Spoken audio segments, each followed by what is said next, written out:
Mason was devastated by the loss of his wife and son 3 years ago in a car accident. They were driving through the mountains when their car lost control and plunged into a raging river.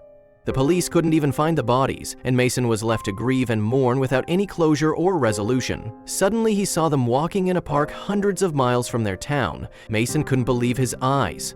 Mason looked at a mother and son walking in the distance. He squeezed his eyes, trying to figure out who he was looking at.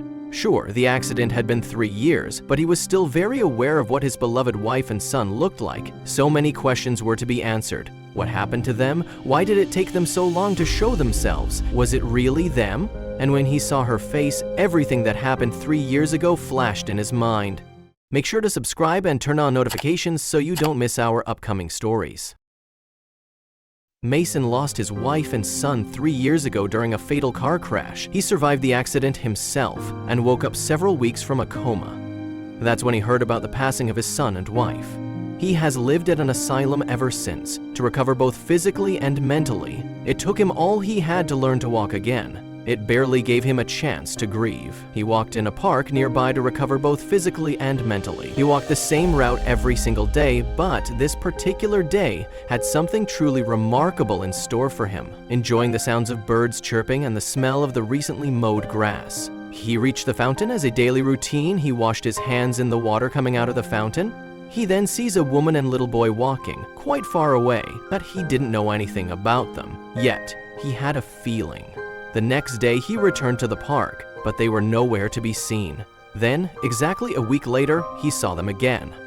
Again, the woman was holding the hand of the little boy, and Mason couldn't stop seeing the similarity between this woman and boy and his wife and son back at the asylum. Mason shared his thoughts with his psychiatrist.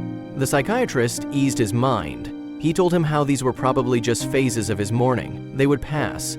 Even though Mason truly trusted his psychiatrist, he had a hard time accepting this as an explanation. He knew he had to come up with a plan in order to see the woman and boy better. Finally, he came up with something and went back to the park the next day with a thought-out plan. While he was on his way, he couldn't help but visualize his wife and son. Then finally, the woman and little boy seemed to appear. He didn't really know what he was seeing. Were they really his wife and son? Mason was terribly conflicted. And little did he know time was running out. Mason's recovery got a hit after the other day his body felt strange and he no longer went for his daily walks. He didn't leave his room anymore and frequently missed out on his therapy sessions.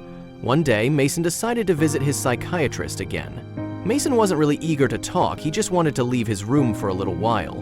The psychiatrist tried to get through to him but barely managed. Finally, he asked Mason to at least go for his daily walks again. Mason agreed, but on one condition. He was convinced that he imagined his wife and son and blamed it on the medication. The psychiatrist agreed on a trial time with less medication as long as Mason kept him updated. Mason started walking to the park again. He saw the woman and boy again. He had to follow them. He couldn't manage to get closer, so he started yelling at them. He saw the little boy and woman sitting on a little bench. The closer Mason got to them, the better the view of the woman and her little boy was. He felt confused, unsure of what to do while he rubbed his eyes.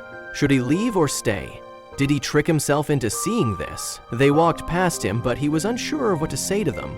"Excuse me, madam, can I ask you something? Were you in a car accident 3 years ago?" She answered, "Yes." Mason didn't believe what he was hearing at first. Now, he was the one that was too stunned to speak. He said to the woman, "I don't know who you are, but we have to talk. Don't you agree?" The woman reacted. They agreed to meet the next day at this exact spot. Mason returned to the asylum just in time. He was completely overwhelmed but tried to keep his cool and look at this in a relative way. He refused to look for answers and just wanted to embrace all this as something supernatural. Finally, there was a light in his life, no matter how absurd it was. That night, Mason kept dreaming about the woman and her little boy. He got up extra early to make sure he wouldn't be late. He couldn't be too early as well, as he needed all the time he was allowed to stay away to talk to the woman and her son. Mason reported at the reception and asked to leave. Just when he was about to leave, he saw the park gardener standing next to some doctors. Mason greeted them, but only the doctors responded. Then, out of nowhere, the gardener said something to the doctor and pointed at Mason. The doctors approached Mason and kindly asked him to come with them, but Mason didn't want to. He had to meet the woman and her son. What was he supposed to do? They would think he was mad if he told them where he was heading, but on the other hand, he couldn't afford to miss out on this appointment. Mason cooperated for now, but tried to make the doctors understand that he really wanted to go outside for his walk, like any other day. But annoyingly enough, they kept responding by saying, "Later, later." Then they suddenly asked Mason to sit down. Mason told himself to cooperate as well as he could. Perhaps he could still make it to the park on time. After he sat down, he friendly asked the doctors to explain what was going on. The doctors started explaining everything to him. Mason couldn't believe what he was hearing. They told Mason that the gardener apparently reported Mason's strange behavior at the park. Strange behavior? What behavior? Luckily, the doctors realized that the gardener was overreacting. Apparently, he had come to them many times before with similar complaints about other residents. This was disastrous for Mason. The park was all that mattered to him. He couldn't believe it. The only chance of meeting the woman and her little boy again ceased to exist. Mason left the office, feeling terribly discouraged. He had hoped with all that he had to meet the woman and her son again, but Faith had other plans.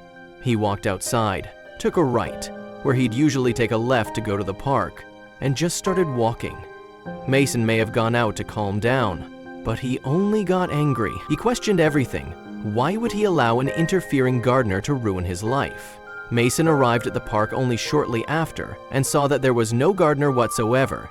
He passed by the fountain and was now only minutes away from the place where he was supposed to meet the woman and her son. Was he on time, or was he mistaken again? He looked over his shoulder to make sure he wasn't followed, and when he saw nothing, he approached the woman and her little boy. There they were, a woman looking just like his wife, and a boy on her lap just looking like his son. It was the woman and little boy from before. Mason couldn't believe it. He was on time. His disbelief took only a brief moment as they looked disturbed. He greeted them but got no reaction. He asked them if something was wrong. Then the mother replied, "We were terribly worried. You were so late. We feared that you set us up. And now, you look so worried yourself. Are you okay, dear Mason?" Mason was glad to hear her so worried as he realized she was genuine.